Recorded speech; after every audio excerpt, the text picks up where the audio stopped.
Phone थमख्रबा मतुंग Thoibi नोकफे तौदुना फम्मी सोमदा कबीराजती कमदौरी Mamita इरा चेलादुना नोकफे तौरगा थोइबीना थारक्पा आसागी नंबरदुदा येंगदुना लई ममित अदु अनखतुना तारके तौरंबा पिरांग अदु अमुक हांकतली मचिंदसु तमना सोलई इंगा ngौजबी इचम चमजबी थोइबी अहिगी थोइबी नंगी अदुगुंबा न तौदुदने अहिना ngौजरिबसिसु धारासना नंगबु ngौजबसु नंगी इचम चमबी मओंगदुदा ओइरमगनी नंगना ngasi करिसु खंथबा तौदना अहिगी थमोइना करि ओइरमगनी खंदना हाइदोरक्किबा वाई यादबा यारोये हाइबदो याम नुक्सिये चिंतक तौरदुना लई खोलक ngangbado यामनसु पक्चैये यामनसु नुक्सी होंगलरोय खल्लुरबा अहिगी फिरेपसे नंगी यादबा यारोयेना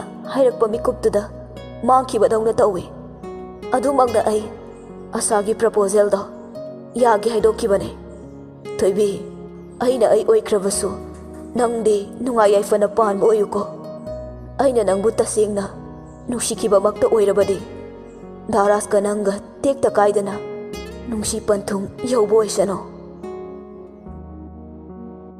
नोंगाले हाइनखिबगी मतुंग इन्ना कबीराज पृथ्वीराज की मयुमदा लागले मतोमता लाई सुमांगदुदा लेप्तुना किरुक येंगदुना लई चावख्रबा युम अदु उबदा अकीबसु फावखि चंगसिनबसु ngamda हंगोइबा फावी कौगे खल्लबसु युमजाउदुदा माना कौबदा ताबिरोइद्रा हाइना खलई सुम लेप्तुना लैरिङै अंजलिना मपानदा थोरक्पगा मपा हेक चानरुरे अंजलिना इबुंगा कना कबीराजना दा पृथ्वीराजपु लैये कनानि हायुगे कबीराजने हाइबियो लाओ काखलाओ खोंगुप्ते याउजसनो हंगोइरुनुदा होय अंजलिसु मौपाबु कौथोरक्तुना थोकमिनरई राजना कबे नंग लाएदना अइदि पुंग 10 तारफौ लाक्तबदुदा पाखलुरबने लाअरोइद्राना गारी फरक तादना खरा थेंदोख्रे यौरबनिना यारे ए मासे अहिगी चेने चे अंजलि कौ चे चौ मादा कबीराज अथोइबने पाबुंगना देलीदा अमा अंजलिना ओ भाप तारे फममुको वारी सानरमो आई चालो लकेको सी हाइरगा अंजलि सुचंख्रे रासना चकचारबो नंगबो दारास सारे फरे अदो नंगदी मखासे कायदा तौबो तारे दारास आई सिददी तौनिंद्रे मपानदा चक्केनदी खले अदो चपचाबदी हाइबा ngamdriye आइगा पुंदौबा इमानबा कैदा मेन दाद्रिबा उपाय लेट्रदी सिदा तादौरिने फै कन होनौको होय दारास अदो दारासना आइबु कौबिबबु पाबुंग लाआनी अदुगा पुन्ना खनरसे हाइनरिङै तन्जादुदा पंचनुसु लाई पंचनुना इचाला एदना कबीराजना होय पाबुंग पंचनुना इचादी पाउबदा नुसीबना लोइरमलनिदो हाइदोकनु हायरगा हाइदोकलंबगे कबीराजना कैसु कायदेदा पाबुंग सिनबु हेना फरे इकंग खंगनबसिना हेना नुंगाइरे ए मसी मिनम चारेना कबीरासु नोफे तौरई पंचनुना फागी तौबनिसे नंगी दादाना तंबदगी इपासु पाउसे तारे ngasiसे इचागा वा खरा खनेनिंगबा अदुगिनी इपासु याउरिबसे कबीराजना ताकपियो पाबो पंचनुना नंगसी तुयेब लोइरेको कबीराजना होय पाबुंग हंतक लोइबने पंचनुना चप चारे हंतक इपागी ऑफिस की थबक खरा कौदोरे अदा नंगिसु थाजिलौरसे इचागिदी इपाना सोइदनबा तौरगे नंगना लाइरिक मखा तमथनिंगबसु अदुम तमथौ इपाना यानबा सिनगेको कै हाइगे नैबुंगो राजना कबे सिफगनी खले पैसा नुंसा केमता लेते सुम नंगी नतेंग पांगबने पंचनुना पैसा नुंसा अमता तौरोइदा इपाना इचागी मतेंग पांगनिंगना तौबने इपासे इचागी चावरबा लमन अमसु तोलिबने कबीराजना कैनो पाबुंग हायैदिये करिगी लमनो अहिदी इयामबगी मतेंग पांजबने ꯂꯃꯟꯒꯤ ꯅꯠꯇꯤꯌꯦ ꯔꯥꯖꯅ ꯍꯟꯗꯛ ꯃꯇꯥꯡꯁꯤꯅ ꯅꯪꯒꯤ ꯃꯇꯦꯡ ꯑꯃꯨꯛ ꯄꯥꯡꯂꯒꯦ ꯑꯩꯅ ꯌꯥꯏꯗꯅꯀꯣ ꯐꯣꯝ ꯊꯥꯖꯤꯟꯅꯕ ꯇꯧꯔꯁꯤ ꯀꯕꯤ ꯀꯕꯤ ꯅꯣꯛꯐꯦꯠ ꯇꯧꯔꯗꯨꯅ ꯌꯥꯝ ꯆꯤꯡꯂꯦꯝꯅ ꯈꯨꯝꯃꯛꯏ ngasi pabungga daras kana takpiribo wafam ase nachagidi nanaugidi laibak yam phabane adubu daras pabung ai hojik thabak tawbo pamjadriye isa matik chadri aina matik chana mi thengna bangamba matang oiramlabadi harauna iyambana pabungna haibani haiduna kokthak sida thangatuna harau harau lawjaramgadabane adubu ngasidi pabung nacha matik chadriye इमानब ngamdri mirak tinbasu ngamjakiroye isada tanba yaba laksing khomjinba yaba khomjin jakige aduga matam charaba kanda nacha lakjage pabung hoina haiba yade haiduna nacha bo warobigano kona matang tanja charaba kanda ai pabung amadi dara soi mayamgi manakta mateng niba soidana lakjage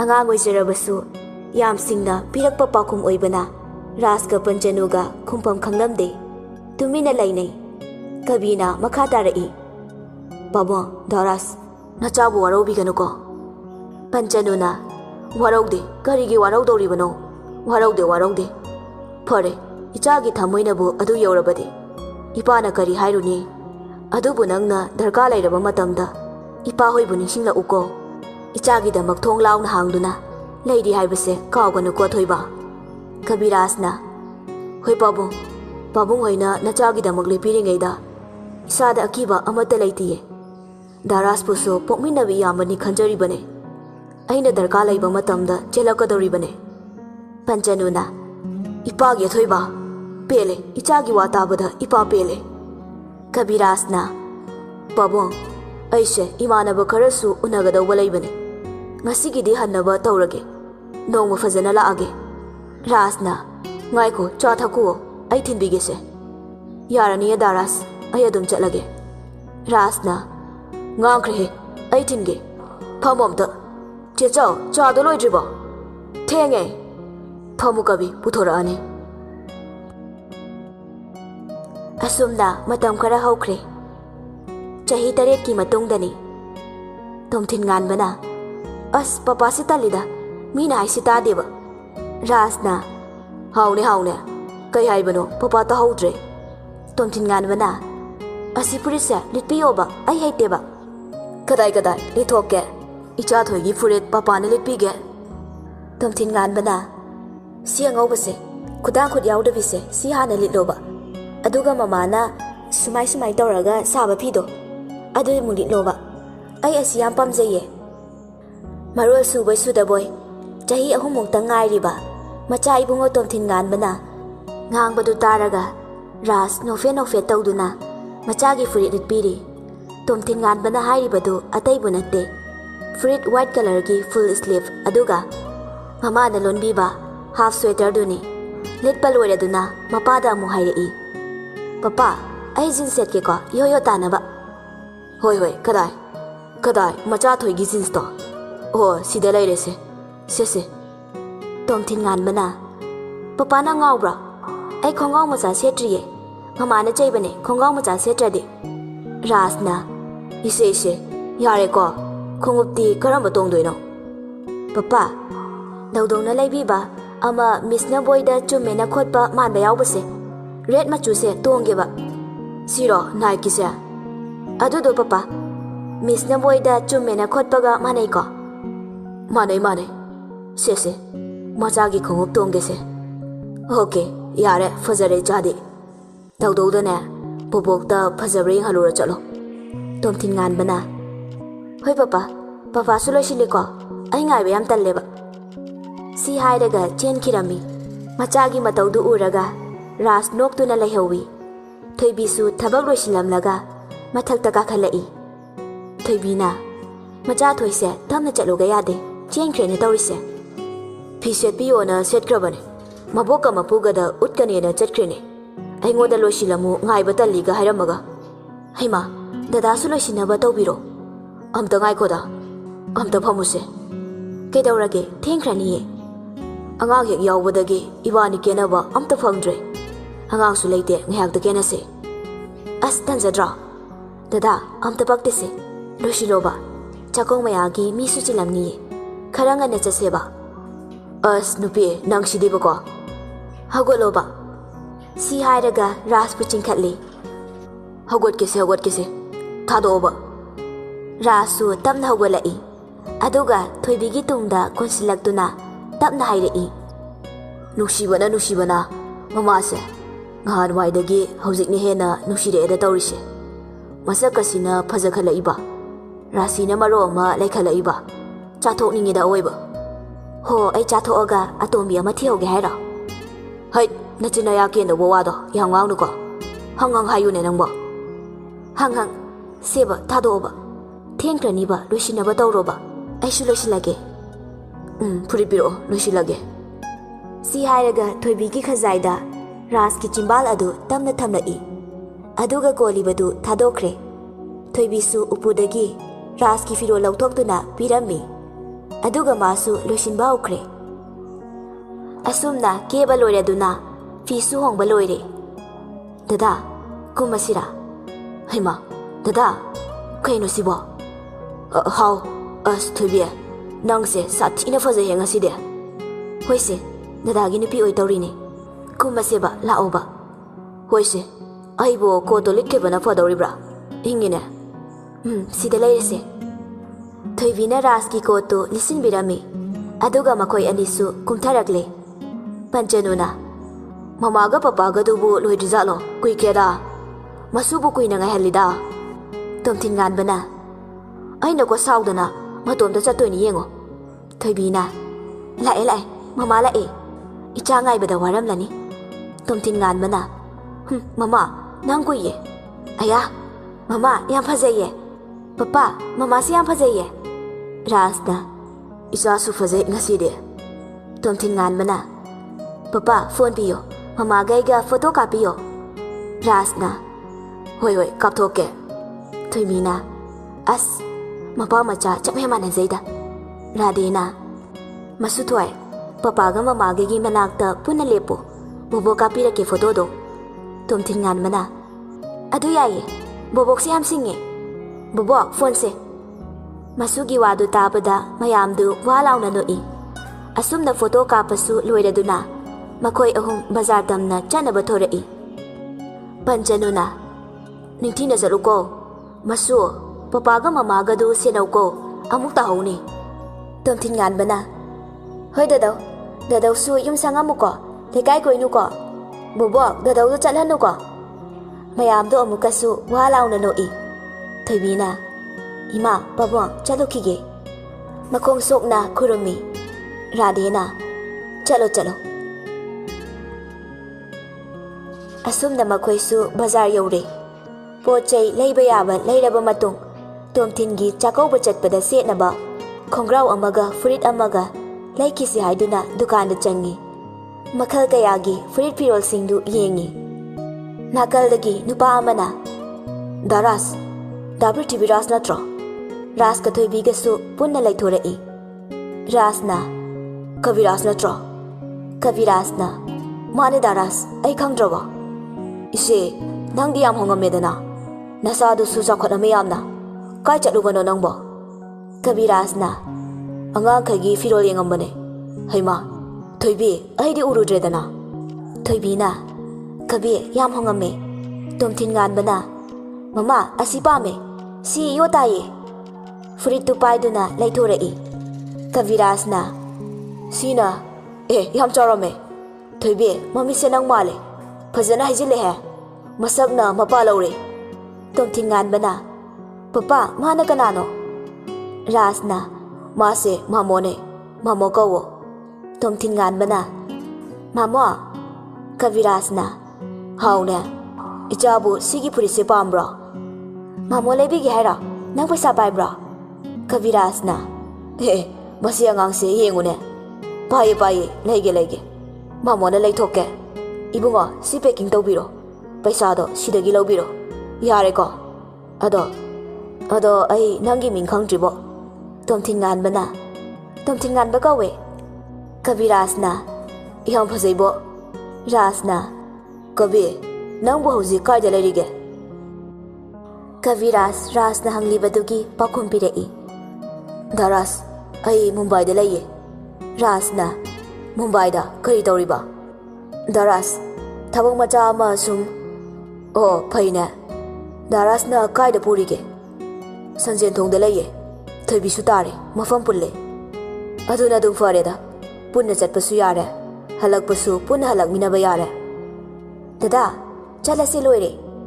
Kaviraj na. Oh, ataidi yengaroidra. Sanana, sine yarani. Kaviraj na. Ihe, aidi kautore. Maase, dhapi chibiraj ne. Aduga mana imanabi thoibi. Sine tomthingan ba. Daraj ka thoibi gagi amata pokcheba macha. Natro Daraj. Mane. Kaviraj na. Adunine. Amatang uyena hairurine aisu. Mana ko sana. Daraj khangamniye. Hana thabak pulambanina. Rajna. Kaidau khangdane. Thoibisu sanada nokfe toksili. Sanasu noksilai. Sanana.